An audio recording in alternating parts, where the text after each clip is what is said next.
नमस्कार दर्शकों, मैं हूं पलक मेहरा और आप देख रहे हैं जेके अपडेट। दोस्तों, कुछ तारीखें ऐसी होती हैं जो कैलेंडरों में नहीं, रगों में दर्ज होती हैं।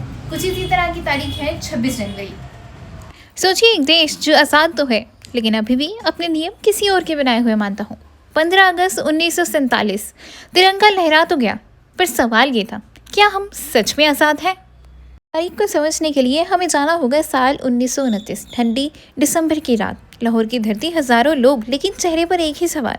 एक युवक ने कहा, 15 साल हो गए हैं, कभी होम रूल तो कभी डोमिनेंट स्टेटस, क्या बस इतनी ही आज़ादी मिलेगी?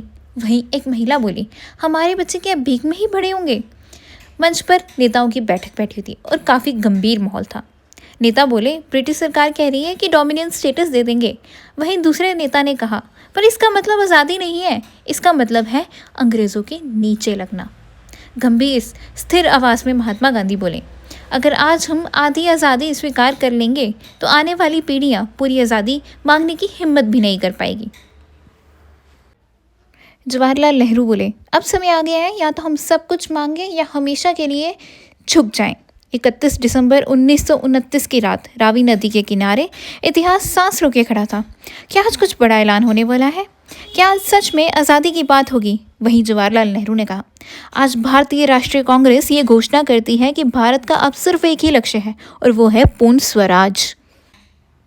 पूर्ण स्वराज सिर्फ सत्ता बदलने का नाम नहीं था, ये आत्मसम्मान की आज़ादी थी, ये डर से मुक्ति थी, और ये तभी मिलती जब हर भारतीय इसके लिए खड़ा होता।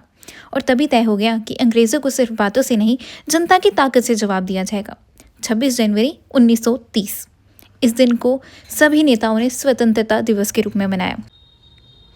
26 जनवरी सिर्फ एक तारीख नहीं है, ये उस दिन की याद है जब भारत ने अंग्रेज़ों से नहीं, खुद से वादा किया कि अब अधूरी आज़ादी नहीं चलेगी।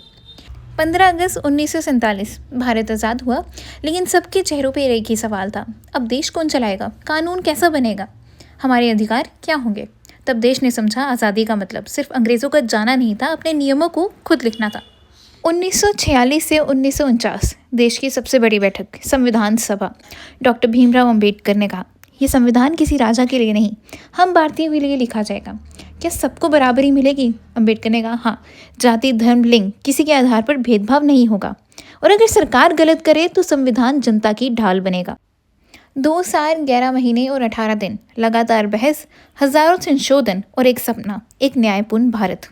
26 जनवरी 1950 दिल्ली, आज वही तारीख चुनी गई जिस दिन कभी पूर्ण स्वराज का सपना देखा गया था। आज भारत को मिला अपना संविधान, अपना अधिकार और अपने कर्तव्य। ऐसी और जानकारी के लिए देखते रहिए जेके अपडेट।